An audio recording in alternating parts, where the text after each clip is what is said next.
Wassalatu wassalamu ala asyrafil mursalin Sayyidina Muhammad sallallahu alaihi wasallam wa ala alihi wa sahbihi wa man sara ala nahjihi ila yaumiddin. Qala rabbi shrah li sadri wa yassir li amri wahlul 'uqdatam min lisani yafqahu qawli. Subhanaka la ilma lana illa ma 'allamtana innaka antal alimul hakim.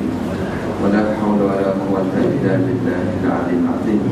Allahumma salli ala sayyidina Muhammadin tibbil qulub wa dawaiha wa afiyatil abdan wa shifaiha wa nuril absar wa diyaiha wa ala alihi wa sahbihi wa barik wa sallim. Amma ba'd. Assalamualaikum warahmatullahi ta'ala wabarakatuh.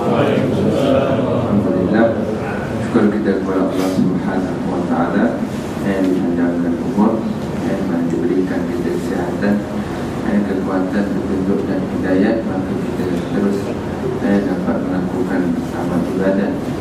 Kita dah masuk menambahkan amal ibadat dan juga meningkatkan hubungan kita dengan Allah Subhanahu wa ta'ala. Semoga apa yang berlaku di sekitar kita akan memberikan kita kekuatan untuk meningkatkan ibadat kita kepada Allah Subhanahu wa ta'ala.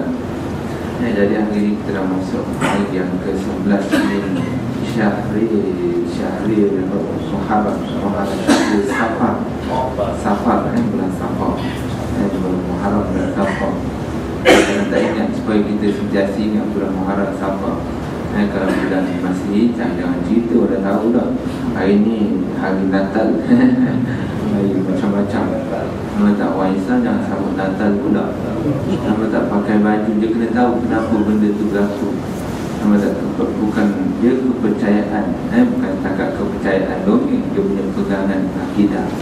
Agama selain menyembah Allah Subhanahu wa ta'ala, dia bukan sekadar baju, bukan sekadar topeng dan sebagainya, tapi dia ada sejarahnya. Nampak tak? Kalau cerita bab yoga ada hukum dan sebagainya, apatah lagi tentang perkara-perkara keagamaan. Lakum dinukum waliyadin. Nak berkawan tak ada masalah, bekerja tak ada masalah. Nampak tak? Nabi berhijrah, orang kafir dia jauhkan jalan kerana kepakaran dia Nabi ambil. Itu kita kena faham. Zaman Nabi macam menunjukkan kalau nak belajar luar negara tak ada masalah. Nak pergi Perancis ke Faransa ke Amerika ke Israel nak belajar juga. Nampak tak? Mana-mana tempat pun misalnya ambil ilmunya. Tapi jangan ikut orang Israel ni pula, nak kahwin dengan Israel pula. Nampak tak? Perangai jangan. Itu maksud dia.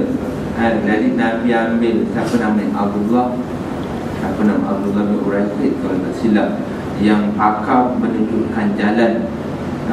Apa rahsia? Mesti ada rahsia. Nabi memilih pemuda dan pemudi, anak Sayyidina Abu Bakar, Asma, untuk bawa makanan ketika berada di gua Sur tadi. Kemudian Nabi itu bersembunyi waktu hijrah, yang menunjukkan Abdullah dia pakar jalan.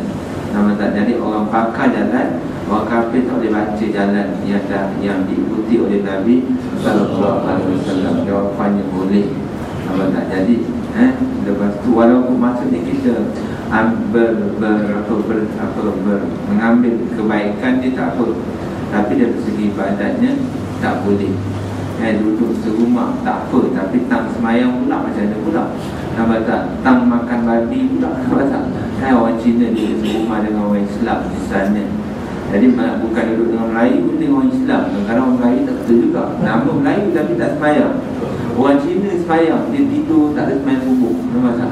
Jadi agama dia sekadar Islam, sekadar nama saja.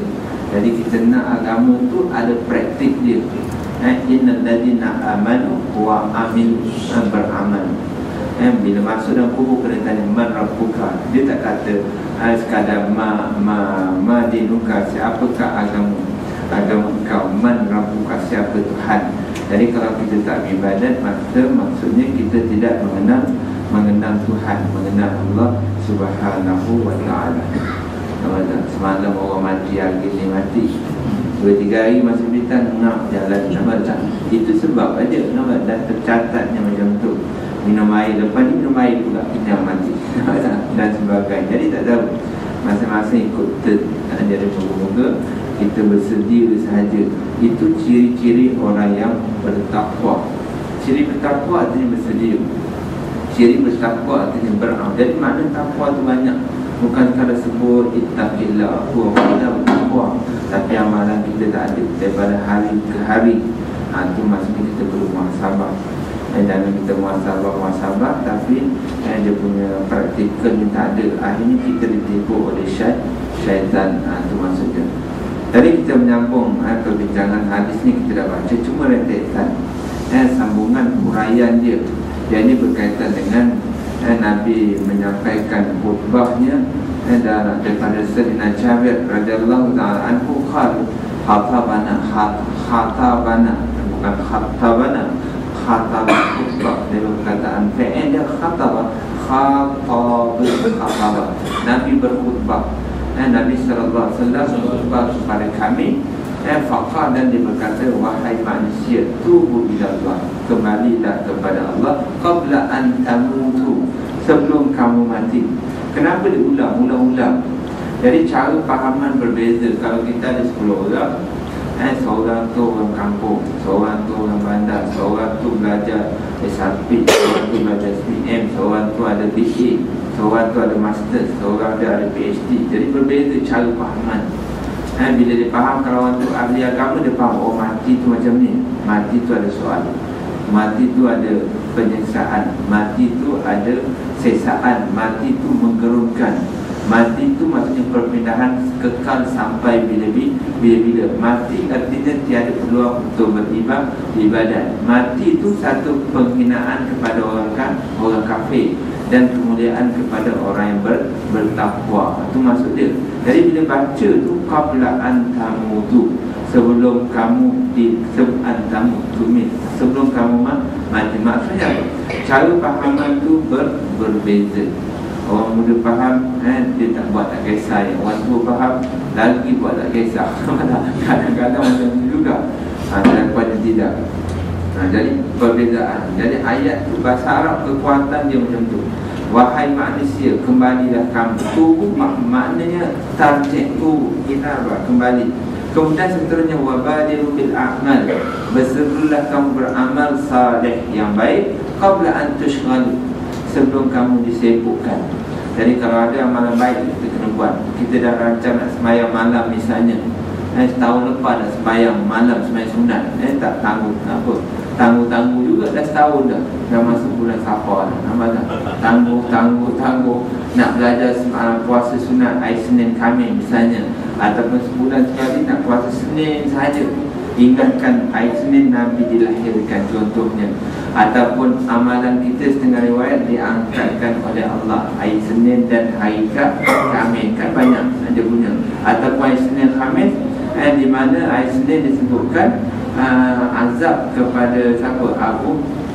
Abu Lahab diringankan kerana pada hari tersebut beliau menyembelih memerdekakan hambanya kerana Nabi dilahirkan. Dia gembira. Maka dia gembira tadi setengah riwayat menyatakan pada setiap hari Senin maka jarinya mengeluarkan air, maka dia boleh minum daripada air tadi. Itu merupakan satu keringanan kerana gembira kelahiran Nabi SAW, walaupun dia tu orang kafir. Maknanya itu kelebihan. Nampak tak? Jadi kita beribadat, kita berpuasa tadi, kita berpuasa. Kita nak belajar puasa sunat tapi kita tak mampu juga. Nampak tak? Kita nak belajar sembahyang sunat, nak belajar nak biasa kita. Jadi itu proses ibadat. Kadang-kadang berjaya lepas tapi tak berterusan, sekejap saja. Itu juga kita nak bersedekah tapi tak mampu juga bersedekah, nak tunggu kaya sampai mati tak kaya. Nampak tak? Jadi kita macam tu. Kadang-kadang nak kaya pula dia payah pula nak keluarkan duit. Dia macam-macam. Jadi kita jangan jadi karun, dapat harta karun jadi macam karun. Kita nak jadi karun memang tak ada pun, nak dapat harta karun memang tak ada. Jadi maksudnya begitulah. Jadi yang penting qablan, itu maksudnya wabadiru bil a'mal, itu maksudnya bersegera beramal salih. Apa itu? Wasilul ladzi bainakum wa baina rabbikum, dan sambungkan hubungan kamu dengan kamu dan dengan Tuhan dengan kamu. Antara kamu dengan Tuhan kena ada hubungan. Wasilu, Silaturahim dalam bahasa Melayu kita silaturahim. Hubungan silaturahim sama-sama manusia. Hubungan tu artinya sallah. Fi'il amal silur rahim. Tak silul ladzi bainakum. Kamu ni kena ada hubungan dengan Tuhan. Macam mana caranya? Bikasrati zikrikum, dengan membanyakkan zikir. Wa kasrati sadaqah, dengan membanyakkan sedekah. Fi sirri wal alaniyah. Sedekah tu macam mana? Sama ada dalam sir rahsia, senyap-senyap maksudnya. Wal alaniyah, secara terang-terang. Secara terang-terang ke secara rahsia pun dia memang bersedekah. Orang ada, orang tak ada pun dia memang bersedekah. Jangan bersedekah orang ada je. Nama tak kira tau. Kebetulan dia ada semangat sikit, orang ada dia bersedekah, tapi dia ikhlas. Ada juga macam tu. Tapi kita maksudkan bila orang ramai je dia bersedekah, dia rajin. Bila orang tak ramai dia payah pula. Itu yang tak betulnya. Nampak tak? Dia bergantung pada diri masing. Itu keikhlasan. Jadi dengan bersedekah ni sebenarnya, maka kita menghubungkan diri kita dengan Tuhan. Yang pertama tadi dengan zikir, itu kita dah faham. Sebagaimana hadis mengatakan apa? Alladzi la yazkurullah, ya Allah. Alladzi la yazkurullah walladzi la yazkurullah mithl hayy wal mayyit. Perbezaan al-farqu, perbezaan orang yang berzikir dengan orang yang tak berzikir. Beza antara orang hidup dan orang yang mati. Orang mati kita tengok macam mana senang mandikan air.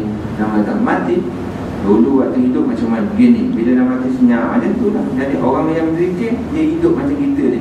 Tapi kalau tak berzikir maka dia benda yang mati, yang tidak boleh buat apa-apa.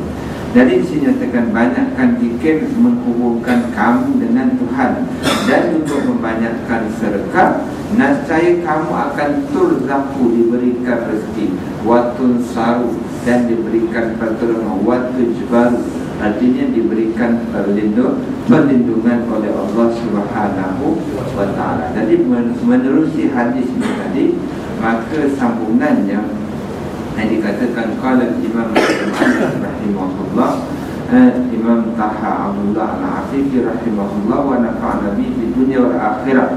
Beliau menyatakan wa yuqalu sittatul asya' idza qarabatis saghair al-haqatha bil kabair. Ini tentang taubat dosa tadi. 6 perkara apabila kamu menghampiri yang kecil, maka dia akan membawa kepada dosa besar. Jadi orang yang bertaubat dan tidak bertaubat, kemudian tu dia mengekalkan beberapa perkara. Dosa kecil tu dia kekalkan juga. Itu yang bertaubat. Yang tak bertaubat dia memang berterusan. Maka 6 perkara apabila kamu menghampiri yang kecil, qarabat saghair, menghampiri maksudnya melakukan yang kecil, maka menyebabkan kamu akan melakukan dosa besar. Wa idza kanat ma'al kabair azma wazruha, dan jika dia melakukan dosa besar, maka besarlah dia punya kesan dia. Watazayud, dan bertambah perkara tadi. Jadi kalau dia kekalkan dosa besar, maka dia bertambah lagi. Itu maksud dia. Jadi kita kena faham, kalau kebaikan, ketaatan kita buat, dia bertambah juga. Kemanisan, kelazatan. Jadi dia tingkatan iman tu berbeza. Nampak tak? Dia kelazatan. Sebab itu kita amalan tu kadang-kadang kita tengok perbezaan tu bergantung peningkatan iman. Yang pertama, apakah 6 perkara? Bila kita melakukannya, maka menyebabkan orang itu melakukan dosa besar. Yang pertama, al-israr. Al-israr itu, apa makna israr? Israr itu berterusan. Dosa kecil itu berterusan. Nampak tak? Mengumpat orang, mengumpat itu dosa besar. Dosa kecil, apa dosa besar? Dosa kecil. Selain daripada sab'un minal kabair, selain daripada berzina, selain daripada syirik, selain daripada bunuh, selain daripada riba. Riba tu, makan riba tu dosa besar. Nampak tak? Jadi apa lagi? Dan sebagainya. Dia 7. Selain daripada, jadi dosa kecil ni, pertama al-israr, berterusan. Wa huwal amru ila misli zambi. Apa makna berterusan? Di sini nyatakan al-amru ila misli zambi, dia kembali kepada dosa yang dahulu.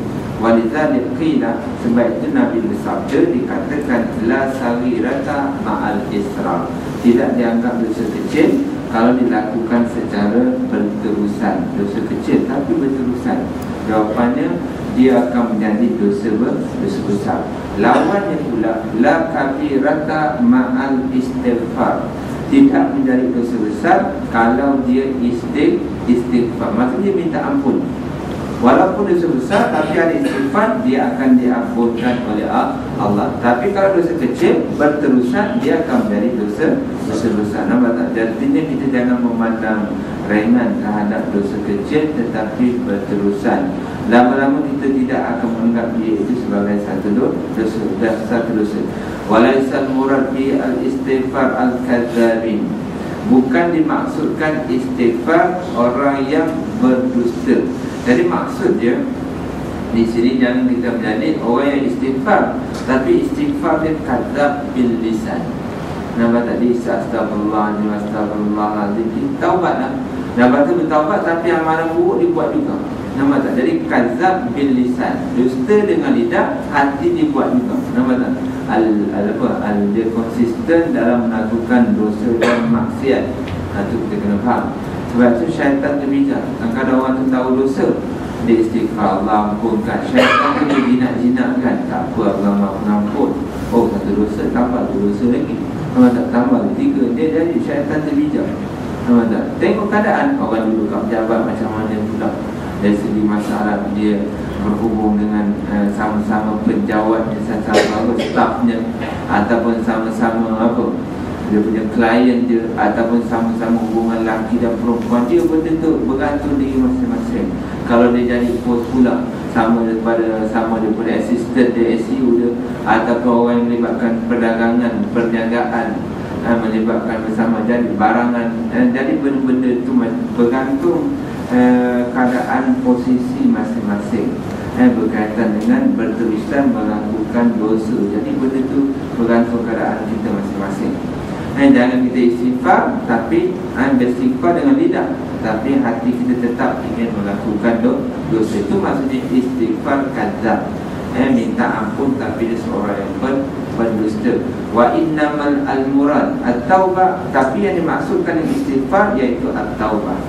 Satu. Yang kedua an-nadam, menyesal. Yang ketiga al-iqla'. Al-iqla' itu kita cabut, tinggalkan langsung. Itu antara syarat-syaratnya. At-taubah maksudnya bertaubat. Yang kedua al-istighfar, artinya at-taubah. Yang kedua menyesal. Dia kena menyesal, bukan kerana sebagaimana yang kita sebut, bukan kerana dia dah tua, bukan kerana orang kawan dah tak ada, bukan kerana dia dah accident, kaki dah patah, maka dia tak pergi dangdut dekat Melaka Raya lagi. Kalau tidak, setiap bulan 2 kali mana kerja dia ke sana misalnya.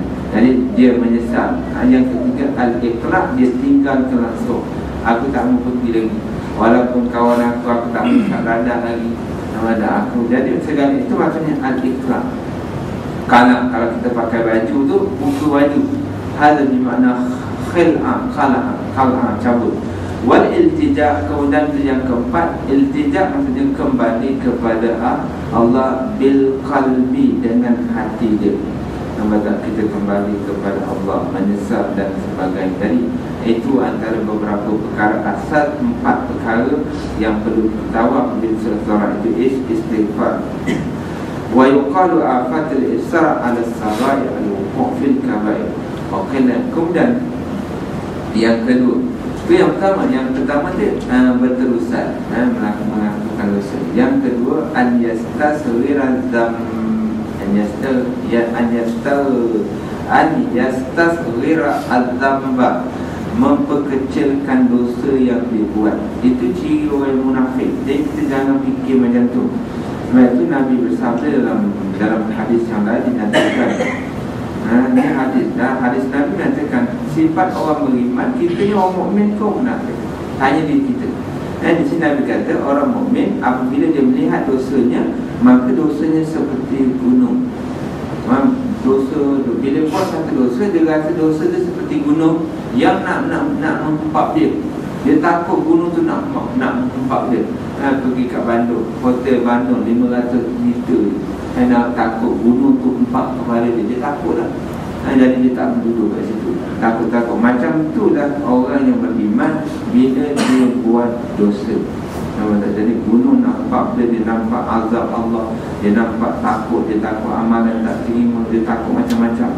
Tapi kalau orang munafik menyatakan al-munafiq yara adzambahu kadzuba, dia tengok dosa je, dosa apa pun, minum arak apa, seperti lalat yang hinggap dekat muka je, dekat hidung je. Bila datang lalat, nyamuk yang serobak ni lalat. Kenapa disebutkan lalat? Tak disebutkan nyamuk. Lalat ni halau dia pusing balik, dia U-turn balik. Nampak tak? Dia bukan U-turn, dia pusing terus. Nampak? U-turn lain, U-turn dia selekong dari kanan ke kiri. Dia buat apa? Roundabout. Ni bukan cara-cara roundabout kat Al-Molek. Nampak tak? Tak buat apa pusing jalan. Nampak tak? Ada orang accident. Ada je. Itu kan roundabout ada. Ini tak buat apa timu. Orang dulu pun tersilap nak pusing. Nampak tak? Apatah lagi orang luar dan sebagainya. Jadi maksud zubab tu dia perkataan zabba. Zabba ni maksudnya kita halau je, kita kata pergi, dia datang balik. Kita berkata pergi, dia itu lalat. Nama istilah lalat tu sehingga digunakan perkataan zabba tu, maka lahir perkataan apa? Zab. Zubab tu lah lalat, dia perkataan zabba. Kadzubab lalat waqa ala wajhi, yang jatuh di mukanya, fa'atarahu, maka dia halaukan lalat dari semua yang jatuh tadi, semua dia kembali balik. Jadi dia anggap macam tu, dia buat tak kisah. Itu tanda orang yang memperkecilkan dosa. Kalau kita ada ciri macam tu, kita tu bermasalah. Nampak? Apa maksud dia? Jangan ada rasa. Kalau macam tu, kita kena tengok balik, kita kena belajar, tanya orang dan sebagainya, faham. Jangan kita memperkecilkan dosa. Fa'innahu yukabbir ismu ala qadri istisgharihi, maka dia akan membesarkan dosa ni tadi kerana memperkecilkan bagi dosa tadi. Fa'inna fit tasghiri zambi tasghira amru rabbi, apabila dia memperkecilkan dosa, tu tak puasa, dia pandang ringan aja. Artinya dia meringankan urusan Tuhan.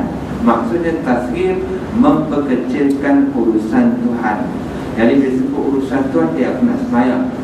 Ini aku nak berniaga. Berniaga pun memang dia berniaga pun. Kalau bukan maksudnya sembahyang, dia tinggalkan perniagaan, dia tetap tapi sekejap aja. Nampak tak? Dia berniaga 24 jam. Hilang sikit mesti berniaga. Selagi dia ada, dia berniaga. Tapi dia tanya sembahyang 10 minit, dia rasa sembahyang. Jadi seorang dia membesarkan urusan dia daripada urusan Tuhan. Jadi kalau dia rasa semayang itu penting, dia membesarkan urusan Tuhan. Tapi kalau dia rasa semayang itu tak penting, betul maksudnya memandang kecil akan amalan tadi, maka dosa itu dianggap kecil. Bila dia anggap kecil, maka dia mengecilkan perintah tadi, maka dia tak sebab semayang. Itu maksud dia. Dia tak semayang, apa lagi? Dia tak amanah ataupun apa juga. Itu maksud dia dalam arti kata apa ni tadi, seperti apa, memandang dosanya seperti lalat waqa ala wajhi. Laita ta'zim dzam, maksud dia memperkecilkan dosa dengan memperkecilkan urusan Tuhan. Jadi bila kita memandang kecil dosanya, maka dia memandang kecil perintah Tuhan. Dan apabila dia membesarkan dosa, maksudnya dosa tu, maksudnya dosa yang dia buat tu seperti gunung, maka dia menganggap perintah Tuhan pun seperti gunung, penting sangat. Bila Allah suruh semayang, aku mesti semayang. Dia mentakzimkan urusan Tuhan kerana dia anggap dosanya adalah hebat besar. Itu juga kalau dia mencuri, maka dia macam itulah lawan bagi orang yang beriman dan orang yang munafik. Jadi yang kedua tadi, jangan kita memperkecilkan dosa, jangan kita memandang ringan. Jadi dia terlibat macam-macam. Kemudian di sini nyatakan wa'uhiya Allah Ta'ala ila ba'dil anbiya, Allah Ta'ala mewahyukan kepada sebagian para anbiya. Maksudnya la tanzur ila qillatil hadiyah wa ila azma madhiha, jangan kamu melihat kepada kecilnya hadiah. Ini hadiah itu bukan dimaksud lain, hadiah pemberian. Jangan kamu pandang kepada kecilnya pemberian. Orang tu yang beri kita orang miskin. Pemberian, dia beri apa? Dia beri pencil box, contohnya kalau dia sekolah. Ataupun dia tak beri komputer, dia tak beli laptop, dia beli pensel kerana dia tak ada duit. Tapi kita jangan pandang la tanzur ila qillati, jangan kita pandang kepada kecilnya pemberian Tuhan tu, wanzur ila azma manzilah, tapi kamu kena tengok kepada besarnya pemberian, pemberi orang tadi, orang yang memberi. Begitu juga terhadap nikmat yang Allah berikan kepada kita. Jadi kita kena memandang dengan membesarkan orang yang memberikan kita hadiah itu tadi. Wala tanzur ila sigaril khati'ah, itu yang dimaksudkan, jangan kamu lihat kepada kecilnya kesilapan tadi. Walakin unzur ila al-kibriya man wajjahat biha, tetapi taklah kamu lihat terhadap sikap takabur kamu kepada Allah Subhanahu wa ta'ala. Jadi kalau kita memandang bahawa dosa kecil itu dosa kecil, ni dosa kecil je, bila kecil tu artinya kita ada sifat takabur kepada Allah Subhanahu wa ta'ala. Itu maksudnya. Kemudian di sini dinyatakan, sahabat Nabi menyatakan, qala Abu Sa'id Al-Khudri radhiyallahu ta'ala anhu, innakum la ta'lamun. Jadi beliau menyatakan, adakah kamu mengetahui asya'un hiya adakum indakum, perkara yang kecil pada kamu, lebih kecil daripada rambut contohnya, lebih kecil daripada kamu fikir, oh benda tu kecil sangat, lebih kecil daripada rambut, lebih halus. Maksudnya kunna nu'iduha, kami menganggap kunna na'idu, kami mengira benda yang kamu anggap kecil daripada rambut tadi. Di zaman Nabi kami menganggap perkara yang kecil itu daripada perkara-perkara yang memusnahkan. Nampak sampai macam tu sekali. Pada kita kecil je, alamat kecil je. Di sini sebutkan lebih kecil daripada rambut. Apa maksud rambut? Rambut tu lebih halus kan, kita tak panggil kecil. Cuma supaya kita faham, lebih halus, lebih kecil, benda itu tak penting. Tapi zaman Nabi yang Said Al-Khudri mengatakan, kami mengira dan menganggapnya sebagai perkara yang memusnahkan. Kalau kamu buat, kamu punya semayang 50 tahun kena jadi pen, maksudnya. Itu maksudnya memusnahkan, di musnah Allah tak terima. Macam orang murtad. Kamu juga menjadi, sebab itu tak boleh murtad. Bila dia murtad tu amalan habis. Amalan tu kita kena faham. Lepas tu kalau dia kembali masuk Islam balik, Islam dia kena qada balik 2 tahun dia murtad. Jadi teruk tentang bab murtad tu, dia ramai kita nak cuba-cuba dan sebagainya, ataupun kita rasa agak jawapannya tidak. Amalan kerana umur kita tak tahu. Dunia tu sementara. Dunia tu kalau kita hidup lama 100 tahun, akhirat tu berapa tahun kita nak? 1 juta tahun, bukan 1 juta. Berjuta-juta tahun, bukan juga. Sampai bila-bila, sampai bila-bila. Kita fikir macam tu lah, bila-bila. Sebab itu umpama dunia akhirat seperti seekor burung yang mengambil air dengan paruhnya. Dia mematuk paruhnya, dia angkat paruhnya, maka setitis air itu adalah dunia, manakala lautan itu adalah akhirat. Itu maksudnya hebatnya keluasan alam akhirat. Dinyatakan ardis samawati wal ard, umpama syurga itu keluasan ardis samawati wal ard, 7 petala langit dan bumi. Itu nak menggambarkan tentang kebesaran ilmu Allah Subhanahu wa ta'ala. Jadi kena fikir jauh, kena fikir akhirat tu hampir jauh. Sebab itu tak boleh berkuasa. Bila orang tu berkuasa, dia tak nampak akhirat sebenarnya. Yang dia nampak duit dia, yang dia nampak perniagaan dia, yang dia nampak perempuan dia, yang dia nampak kereta dia hangus. Macam mana nak buat yang dia nampak apa. Jadi dunia tu dah sempit menghalang pandangan dia, pandangan mata kasar, pandangan artinya hati dia tak tertutup, maka dia bunuh diri. Selesaikan masalah? Jawapan tidak, tak selesai. Itu maksudnya la yai'as min rauhillah, jangan kamu kuasa daripada roh Allah. Roh Allah, rauhillah maksudnya daripada rahmat Tuhan. Rauhillah maksudnya min la ta'am min rahmatillah illa al-qaumil kafir, kecuali orang kafir aja. Orang kafir dah macam tu. Orang India tak apa, dia minum raudah. Nampak tak? Orang Cina pun macam tu. Dia mati, dia ambil anak 2 orang tu, 3 dengan 5 tahun, 2 pun dia minumkan raudah juga, sama-sama mati. Kalau aku mati seorang, siapa nak jaga 2 orang? Baik 3 mati. mati sama. Orang kafir. Sebab itu disebutkan illa qaumul kafirun, kecuali orang kafir. Kerana kafir itu maksudnya tertutup, dia tak nampak, dia tak ada mata hati. Dia tak percaya kubur, dia tak percaya syurga neraka. Kalau istilah syurga maksudnya benda yang nikmat, dia tak nampak neraka. Nampak tak? Sebab itu yang orang India mati tu pun nanti di pintu syurga. Nampak tak? Maksud syurga tu benda baik. Syurga tu lambang benda yang baik, tapi dia lupa syurga lawannya neraka. Nampak tak? Orang kafir dia neraka itu balasan yang Allah berikan kepada mereka. Itu mengertikan jangan kita memperkecilkan dosa. Itu maksud yang kedua. Yang ketiga, as-surur bi-dzambi, kita merasa gembira dengan dosa. Jangan kita merasa gembira pula dengan dosa tu. Dia kata orang tak berani buat, dia berani buat. Ataupun dia kaki perempuan. Berapa orang perempuan kau dapat order hari ni? 5 orang, aku dapat 10. Nampak tak? Kita baca kawan budak 14 tahun yang kerja dekat 7-Eleven, yang 8-Eleven ke 10-Eleven. Kalau 10 ni takkan 11 pula. Nampak tak? 7-Eleven tak? 10 lah. Kalau 9 pula. Nampak tak? Akhirnya dah kena balik rumah rehat, rumah lelaki. Akhirnya lelaki tu mengadakan hubungan paksa dan sebagainya. Lepas tu nak bunuh diri pula dan sebagainya. Jadi gembira tadi, nak kita bergembira dengan dosa. Minum arak, dia ni 2 botol, dia ni 10 botol. Jadi orang yang buat maksiat tu sama-sama dia bangga dengan maksiat. Mungkin kita tak tahu, yang terlibat tahulah segala macam. Nampak tak? Tu maksud dia. Kalau dah kaki perempuan, kalau dah kaki arak, nampak tak? Dengan tangannya, dengan kaki pun kaki misalnya, maka dia memang tahu benda-benda maksiat yang segala macam. Tipu orang kat internet, dekat alam maya, tipu melalui Facebook ataupun buat fitnah. Itu maksudnya as-surur bi-dzambi, gembira dengan dosa. Itu kita kena jaga.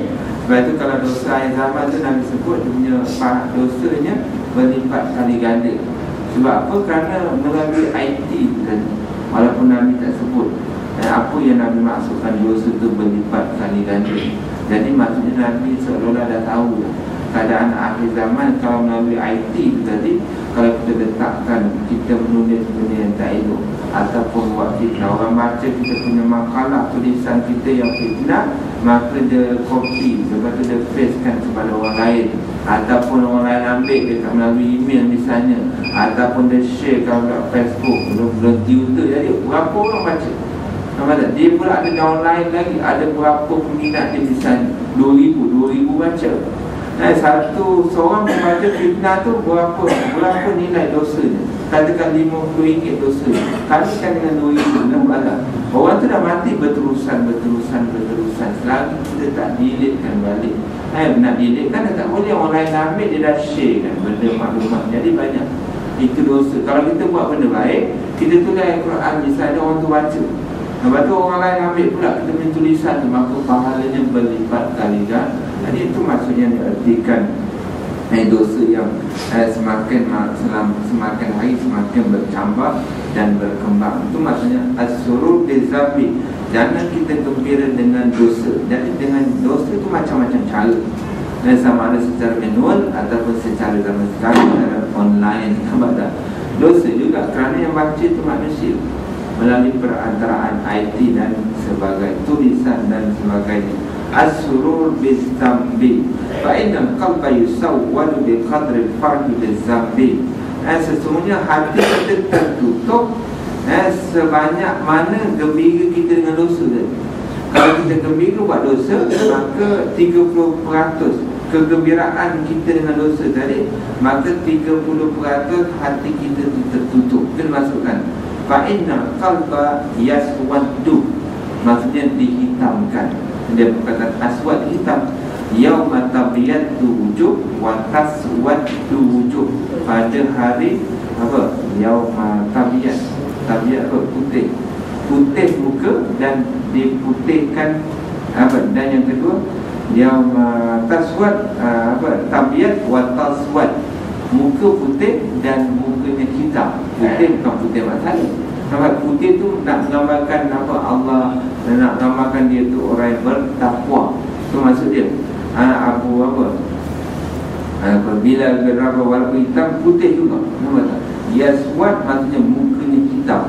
Allah hitamkan disebabkan dosa yang dilakukan. Jadi ini masukkan.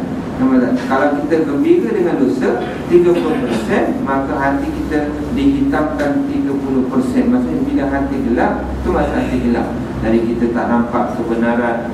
Sebab itu Nabi ada doa supaya kita dapat melihat kebenaran. Allahumma arinal haqqa haqqa warzuqna ittiba'ah, dan berilah aku rezeki supaya aku dapat ikut kebenaran tadi. Wa arinal batila batila warzuqna ijtinabah, warzuqna ijtinabah. Dan kita ada kebatilan, maka ini memang betul salah. Selama ni dia tak tahu. Dia tahu salah, maka doa dengan Nabi, dengan Allah, supaya kita tinggalkan kebatilan yang kita ikut selama ini, yang kita amalkan, yang kita fikirkan, yang kita minum selama ini, yang kita rasa betul, rupa-rupanya tak betul. Jadi itu doa yang Nabi ajar kita, supaya dengan amalan kebaikan kita, maka amalan taat ni dia memimpin kita supaya buat benda baik. Itu kebaikan dan kepentingan kita. Jangan kita gembira dengan dosa. Yang keempat, yang keempat, ayat tahawanu biminna, dengan meringan-ringankan. Biminnatillah maksudnya pemberian Tuhan terhadap manusia. Kadang-kadang banyak pemberian yang Allah berikan kepada kita, tapi kita buat tak kisah saja. Antaranya disebabkan lam yu'ajjilhu bil uqubah. Allah Ta'ala tidak mempercepatkan hukuman. Allah tangguhkan. Orang tu buat maksiat, dia mencuri, dia berzina, hukuman bala tu Allah tak turunkan lagi. Jadi selama mana Allah tak turunkan bala tadi secara individu tadi, maka kamu kena jangan memandang ringan terhadap apa yang Allah kurniakan kepada kamu. Dengan kekayaan dia tak keluar zakat, tapi hartanya makin bertambah. Jadi jangan pandang macam tu. Nampak tak? Kerana benda itu akan berlaku sekelip mata. Tiba-tiba dia jadi Dia jadi sopak. Tiba-tiba dia jadi tangan dia krem. Tiba-tiba dia mati tubuh badan. Tiba-tiba berlakunya aksiden. Semuanya mati, dia seorang hidup. Jadi hilang segala. Jadi benda itu yang kita tak tahu. Nama tak sebab itu kita perlu itu maksudnya ya tahaw, jangan kamu merengah ya tahawan itu maknanya lain pula. Maksudnya jangan memandang remeh. Yang tadi mengecilkan lain maksudnya. Maksudnya jangan kamu tidak menjadi orang yang tidak bersyukur terhadap pemberian yang Allah berikan kepada kamu. Takut-takut datang kemurkaan Allah dalam sekelip mata. Yang akhir, bukan yang akhir, yang kelima izharuz zambi, menzahirkan dosa. Nampak yang tadi gembira, ini menzahir dosa yang dia buat tu dizahirkan. Dia buat kat depan orang.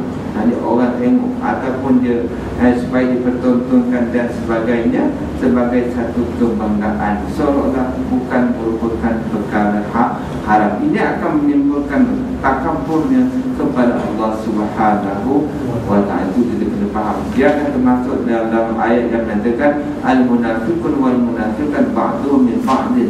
Orang munafik lelaki, orang munafik perempuan, ba'duhum min ba'din, antaranya kedua-duanya yang bersama-sama, ya'muru bil munkar, menyuruh kejahatan, wa yanhauna 'anil ma'ruf, dan mencegah kebaikan. Dia akan jadi orang yang macam tu, waliyadzubillah. Jadi kena kita menjaga-jaga beberapa perkara penting dalam kita menilai taubat kita kepada Allah Subhanahu wa ta'ala. Aqulu qawli hadza wa astaghfirullahal azim. Subhanallah bihamdihi, subhanallahumma wa bihamdika, asyhadu an la ilaha illa anta, astaghfiruka wa atubu ilaik. Bismillahirrahmanirrahim. Al-'asr innal insana lafi illa alladhina amanu wa 'amilus solihati wa tawassaw bil haqq wa tawassaw bis sabr. Bismillahirrahmanirrahim. Alhamdulillahirabbil alamin. Wassalatu wassalamu ala